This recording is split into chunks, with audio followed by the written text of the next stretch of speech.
আসসালামু আলাইকুম সুপ্রিয় শিক্ষার্থী বন্ধুরা।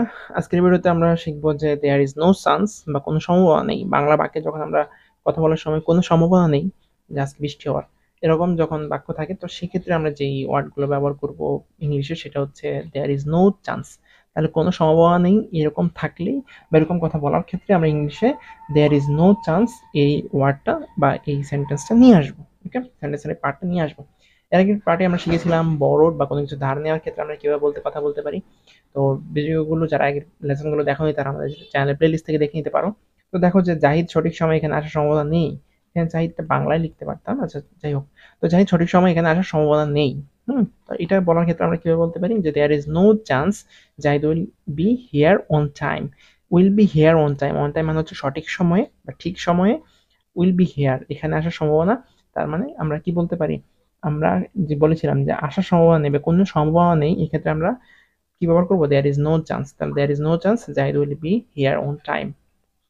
ট্রেনটি ঠিক সময় আসার সম্ভাবনা নেই। আমরা অনেক সময় বলি না ট্রেন যখন ডিলে হয় তখন আমরা কি বলি, ট্রেনটি ঠিক সময় আসার সম্ভাবনা নেই। তো এটাকে আমরা ইংলিশে যখন বলবো সেইটা বলার ক্ষেত্রে আমরা বলতে পারি there is no chance the train will be in time. তারপর যে বাসটি পাওয়ার কোনো সম্ভাবনা নেই, ধরো বাসটি চলে গেছে এখন আর আমরা বাসটা পাবো না সহজে, তাহলে আমরা ইংলিশে কি বলবো, there is no chance of getting the bus. ঠিক আছে, পাওয়ার সম্ভাবনা, গেট।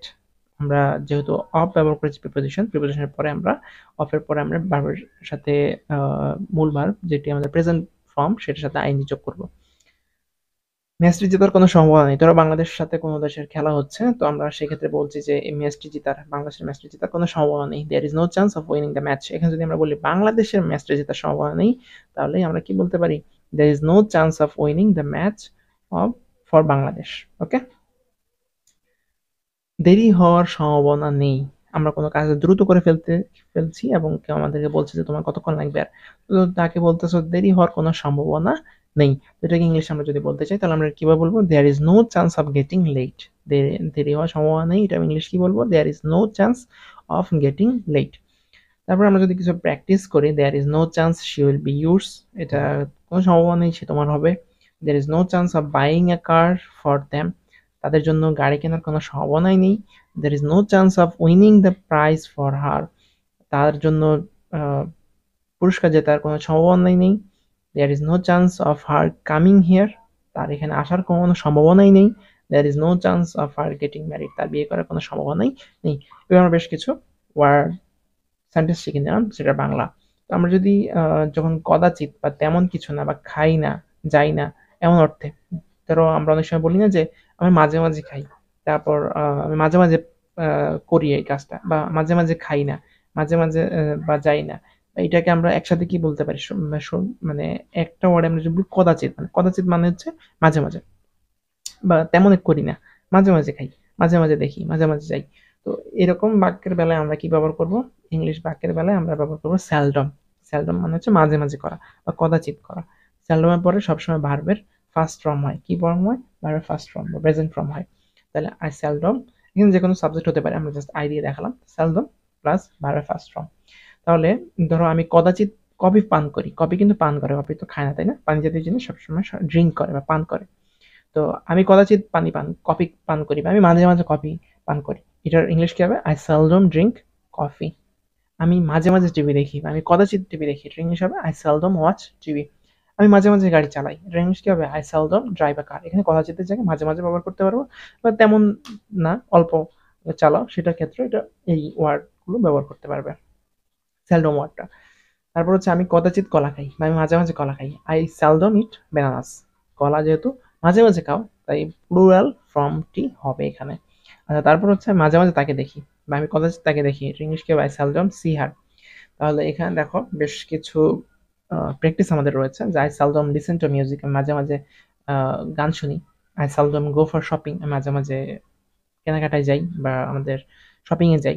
আই সেলডম বড় থিংস, আমি মাঝে মাঝে ধার নিই, কিছু জিনিস ধার নিই।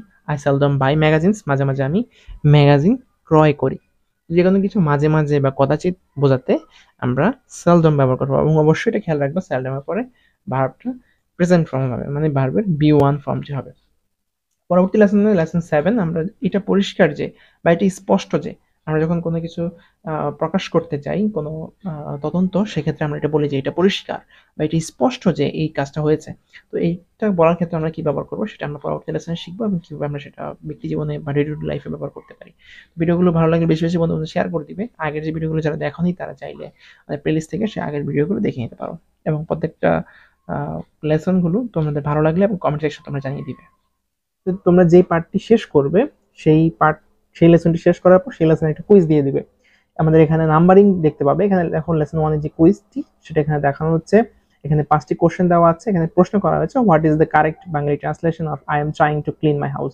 যেটি হবে সেটির একটি অ্যান্সার, ধরো এটি হচ্ছে সঠিক অ্যান্সার। এবার যতগুলো তোমাদের লেসন হবে সবগুলো লেসনেরই তোমরা লেসন শেষে ভিডিও ডেসক্রিপশন বক্সে গিয়ে অথবা আমাদের তালুকদার একাডেমি যেই ওয়েবসাইটটি রয়েছে talukdaracademy.blogspot.com, এই ওয়েবসাইট থেকে তোমরা সরাসরি পরীক্ষা দিতে পারবে।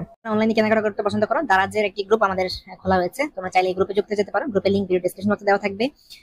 তো দারাজের এই যে টেলিগ্রাম গ্রুপটি, দুটি গ্রুপ রয়েছে, একটা টেলিগ্রাম একটি হোয়াটসঅ্যাপ, যেকোনো একটা যুক্ত হয়ে দিলে পারো। এখানে তোমরা দারাজের কখন কোন অফারটি দেয়, কখন কোন অফারে তোমরা ভালো সুযোগ নিতে পারো। যেমন এখানে একটা দেখতে পাচ্ছ, এখানে একটি দোলনা রয়েছে, এটি 1150 টাকা দাম, কিন্তু তোমরা চাইলে 225 টাকা কিনতে পারো। সেটি কিভাবে কিনতে পারবে, কখন এই অফারটি থাকবে, কতজন এই অফারটি নিতে পারবে, সেসব বিস্তারিত এই গ্রুপে বলা আছে। তোমরা চাইলে এই গ্রুপে যুক্ত হতে পারো।